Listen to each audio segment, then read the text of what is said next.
اور اب بات کریں گے واشنگٹن کے ٹرمپ کے صدر بائیڈن کے اسٹیٹ آف دی یونین خطاب پر کڑی تنقید۔ ٹرمپ نے بائیڈن کے خطاب کو بدترین اور باعث شرمندگی قرار دے دیا۔ جہاں زیب سے مزید جانیں گے، ہمارے نمائندے ہمارے ساتھ موجود ہیں۔ جہاں زیب بتائیے گا اس تنقید سے متعلق۔ دیکھیے، صدر بائیڈن نے جو تقریر کی تھی اس پر امریکہ بھر میں جو ہے ان کی تعریف کی جا رہی ہے، لیکن ریپبلکن پارٹی کے اراکین کی جانب سے، خاص طور پر سابق صدر ڈونلڈ ٹرمپ کی جانب سے ان پر کافی تنقید کی جا رہی ہے۔ انہوں نے کہا کہ وہ ایک تقریر، یہ ایک مذاق تھا، لیکن در حقیقت دیکھا جائے تو ایسی تقریر کوئی بھی جو ہے امید نہیں کر رہا تھا، کوئی بھی ایکسپیکٹ نہیں کر رہا تھا کہ وہ اس تقریر ایک بھرپور انرجیٹک تقریر کریں گے، جس سے انہوں نے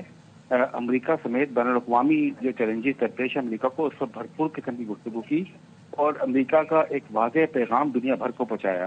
ساتھ ساتھ آبویسلی آپ کو معلوم ہے کہ اس سال نومبر میں صدارتی انتخاب بھی ہونا ہے، ان کا مقابلہ ڈونلڈ ٹرمپ کے ساتھ ہے، تو انہوں نے ڈونلڈ ٹرمپ کا نام لیے بغیر ان پر کافی تنقید بھی کی، خاص طور پر امیگریشن کے معاملے کو لے کر اور ٹیکسز کے معاملے کو لے کر اور دیگر ایسے معاملات جو کہ انتہائی غور طلب ہے، ان پر انہوں نے بہت زبردست قسم کی تقریر کی۔ لیکن ریپبلکن پارٹی یہ کہتی ہے کہ سب سے پہلے تو وہ الزام لگاتی ہے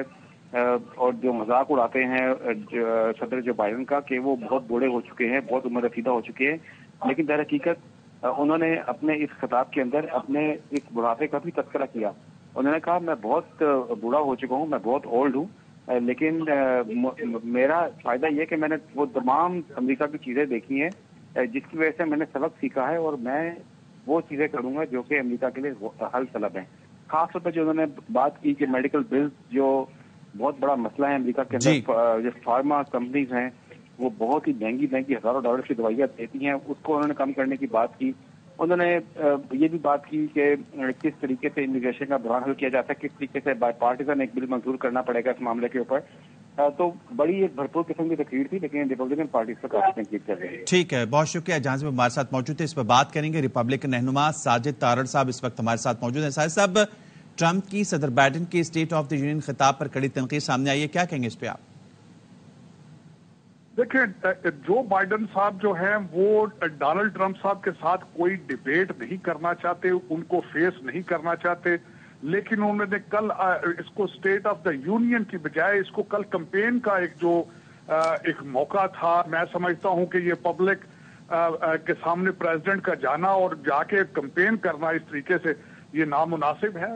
میں اس کو کہوں گا کہ پولیٹیکل وائلیشن ہے یہ، لیکن آج ڈونلڈ ٹرمپ صاحب نے اپنے جو ٹروتھ سوشل ہے اس پہ انہوں نے کہا کہ اینگری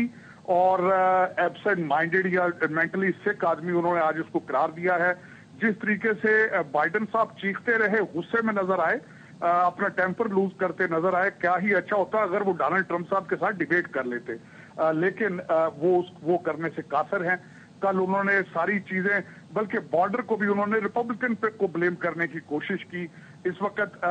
بائیڈن صاحب کے لیے بہت مشکل ہے کہ امریکہ کو یا پوری دنیا کو سیٹسفائی کر سکیں۔ یہاں میں مینشن کرنا چاہوں گا کہ برنی سینڈر جو کہ خود پریزیڈنشل کینڈیڈیٹ تھے، پچھلے دنوں انہوں نے کہا کہ ہم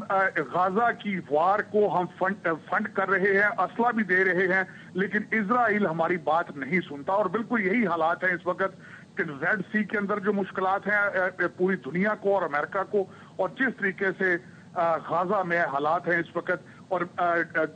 جو بائیڈن کوئی بھی ایک واضح کمپریہنسو قسم کا پلان دینے سے قاصر رہے ہیں۔ انفلیشن امریکہ میں اس وقت بہت ہائی ہے، کرائم بہت ہائی ہے، پولیس نہ ہونے کے برابر ہے، جوڈیشل سسٹم از کرپلنگ۔ بار بار وہ کہتے رہے ہیں کہ سڑکیں اور ایئرپورٹ امریکہ میں اگر دیکھا جائے تو پچھلے 25 سالوں میں کوئی نیا ایئرپورٹ نہیں بنا، کوئی نئی ہائی وے نہیں بنائی گئی۔ امریکہ کے حالات جو ہیں آپ کو اس طرح آپ دیکھ ہی رہے ہیں کہ امریکہ اس وقت لوگ بیزار ہیں، اور بالخصوص اس وقت دنیا کے سامنے ڈونلڈ ٹرمپ کے 4 سال موجود ہیں اور بائیڈن کے 4 سال موجود ہیں۔ لیکن کل جو انہوں نے اسپیچ دی ہے اس میں کئی چیزوں کے فیکٹس اور فگر جو ٹھیک نہیں تھے۔ کئی ریپبلکن رہنما جو ہیں وہ بالکل ڈس ایگری کرتے ہیں بائیڈن صاحب کے جو انہوں نے اسپیچ دی ہے، اور ان کی پرفارمنس نظر آتی ہے کہ اس وقت بہت مشکل ہے ان کے لیے الیکشن جیتنا، اور یہ اسی چیز کی بوکھلاہٹ اور فرسٹریشن کا نتیجہ تھا کہ یہ خطاب کے بجائے